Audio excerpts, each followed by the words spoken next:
What's good, everybody? Do you want to know the 10 exercises that I wish I knew when I started calisthenics? Let's dive in. Number 1, L-sit to tuck. It's extremely important to build strength, specifically straight arm strength, in your shoulders. This will help you as you learn moves like handstand push-up, planche, and back lever. Performing this exercise correctly requires you to activate your forearms, your biceps, delts, and specifically your scapula or shoulder blades. Your core should be engaged the whole time, and the goal is to move slow with control throughout the whole movement. Press your shoulders away from your ears and try to turn your biceps to face forwards. Beginners can modify this by bending the knees and perform the tuck at a lower height. Number 2, skin the cat. I'm not sure what gave this exercise its name, but this is one of the best beginner exercises and the best warm-up for any level calisthenics athlete. To progress in this sport, you will need to avoid injury. One of the ways to bulletproof your body is to work on your end range strength. As you tuck your legs through your hands, you will immediately feel the stretch on your shoulders and where they connect with your pecs. Since your arms are locked, your bicep will also be in full extension. As you engage the muscles to send your body back the other way, you will build that end range strength while also improving your mobility. Beginners should only go as far as they feel comfortable without pain. The next 3 exercises are specific to building the strength for handstand push-ups and planche.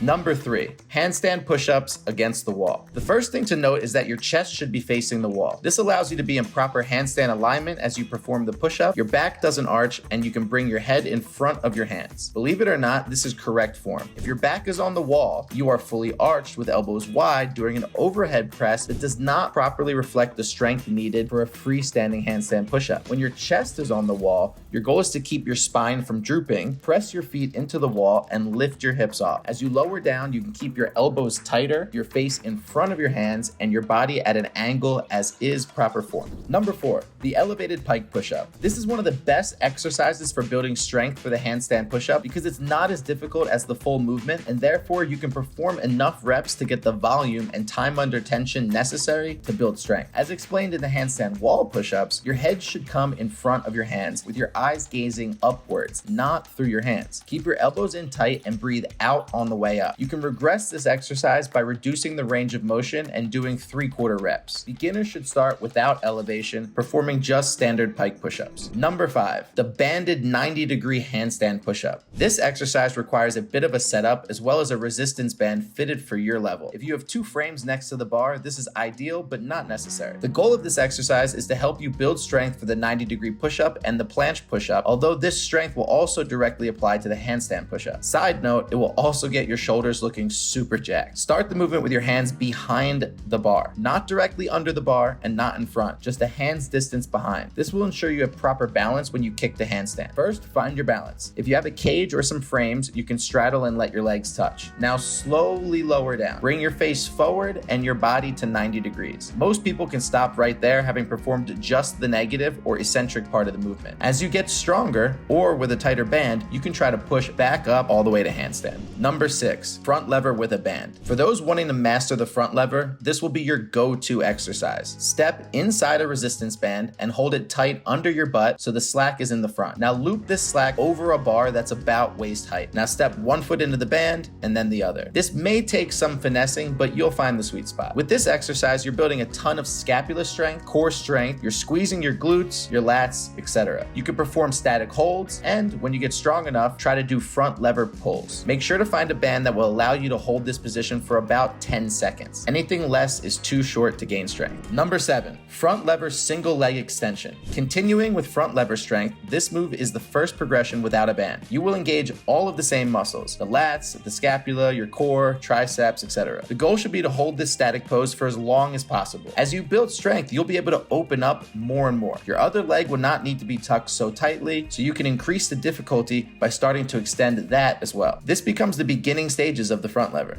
Number 8, toes to bar. Don't underestimate the benefits of incorporating bodyweight fitness into your calisthenics training. Although exercises like this are not specific to handstands, levers, or the other skills, it will still make you stronger, more athletic, and more of a savage. I specifically like this exercise because you actually create power through the lengthening and shortening of your muscles. So in this exercise, when your whole body is elongated, your core is in full extension. Then you engage, create power, and shorten those muscles to drive your legs back up. If you're looking to build that explosive power, this is how you need to train. Plus, you'll get some sweet ab definition, and who doesn't want that? Number 9, rolling pistol squats. The pistol squat is a difficult exercise to achieve because it's hard to regress. With this exercise, you're regressing the movement by adding momentum to help you get the weight going in the right direction. As you roll back, use your legs to fling yourself forward and onto one leg. Don't pause, but instead use that momentum and press up through the pistol squat. Beginners who find this tough, you can use 2 chairs, or you can do this next to a bench or a table for assistance. It becomes fun when you get a rhythm, and you can get a great workout that builds all the muscles, strength, and mobility needed for that freestanding pistol squat. And lastly, number 10, the banded muscle up. Obviously, I can't create a video about learning calisthenics and not address the most staple movement. There's many things you can be doing to build strength for a muscle up, like pull-ups and, well, mostly just pull-ups. But if you add a resistance band, you can start to work the next piece of the puzzle. Just note this quick tip. A muscle up is not straight up and down. You actually want your body swinging forward a little bit. Then as you pull up, your body swings backwards and up and over the bar. Make sure to emulate this form when you practice this exercise. Thanks again for watching, you guys. I hope you got a lot out of it.